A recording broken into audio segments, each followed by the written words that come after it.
You're listening to the Main Street Deal, part of Main Street Media. I'm Jordan. It's Thursday, May 14th. Today's story is about Jack Foster and Jake McLaughlin, who bought 25 Meineke auto repair franchises across the Carolinas, Wisconsin, and Massachusetts, starting from a single $2,500,000 friends and family raise and never raising another dollar of equity since. Foster and McLaughlin came up the conventional way: finance degrees, private equity jobs, deal pipelines, board decks.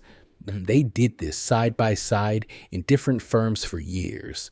By 2022, they were both convinced of the same thing: that the most interesting risk-adjusted opportunities in America were no longer in the funds they were working at.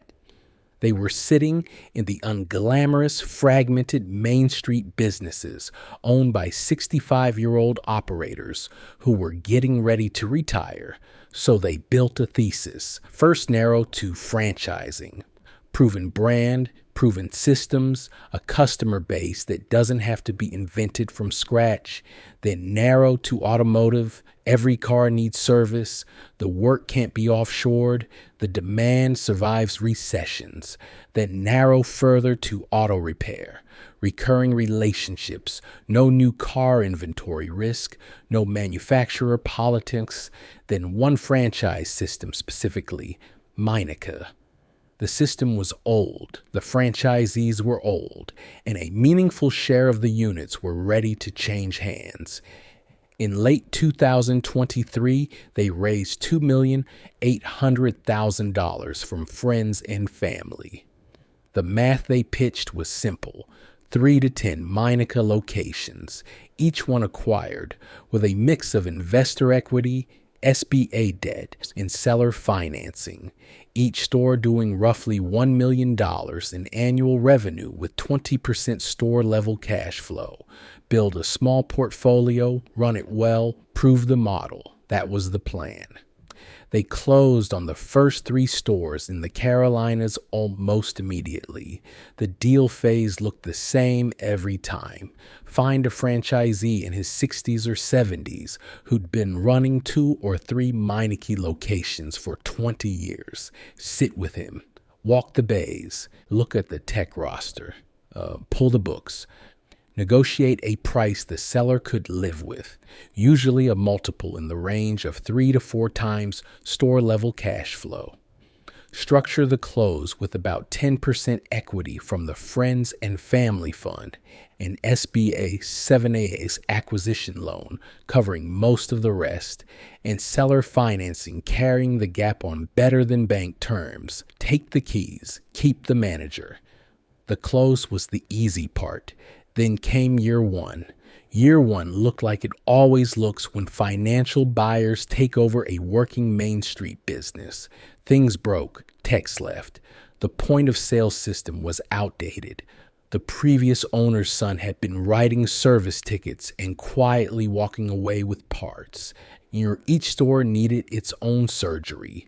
Foster and McLaughlin built a thin corporate layer to handle the back office: accounting, payroll, marketing, vendor contracts, so the store managers could spend their time in the bays. They added training, they added bonus structures, they tightened the procurement on tires and parts, and then the turning point.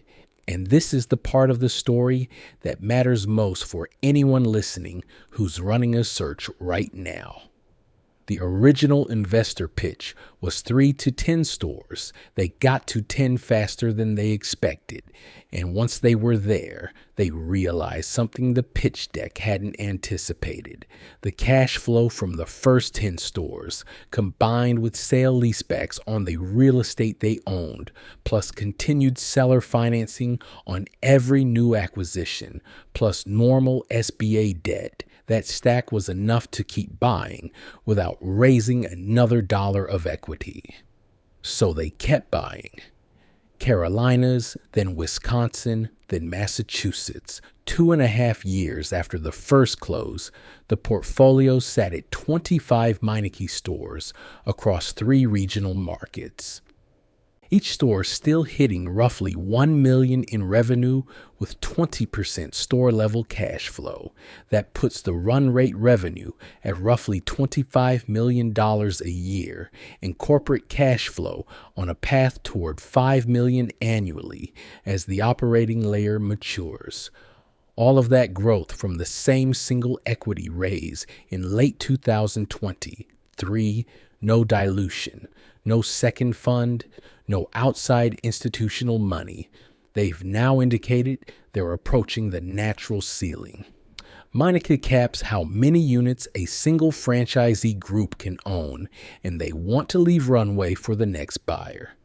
The strategy shifts from acquisition to operations to eventual exit, likely a platform sale to a private equity-backed roll-up at a multiple higher than they paid for any individual store. Here's the lesson, and this is the one to take with you if you're searching right now. The second deal is the one that matters. Almost every search story you read on the internet gets told as a single deal story. One operator, one purchase, one outcome. What Foster and McLaughlin actually demonstrate is that a thoughtful first deal, one that throws off real cash and sits in a fragmented system with retiring sellers, becomes the financing engine for the second, third, and 10th deal. You don't need to raise more equity. You don't need to dilute. You stack seller paper, you reinvest the operating cash, you do sale-leasebacks on the real estate you bought, and you keep the SBA debt rolling. One concrete thing to do this week, if you're looking at a single business, ask whether the system around it, the franchise, the geography, the trade, has at least 9 more sellers like this one in the next 5 years.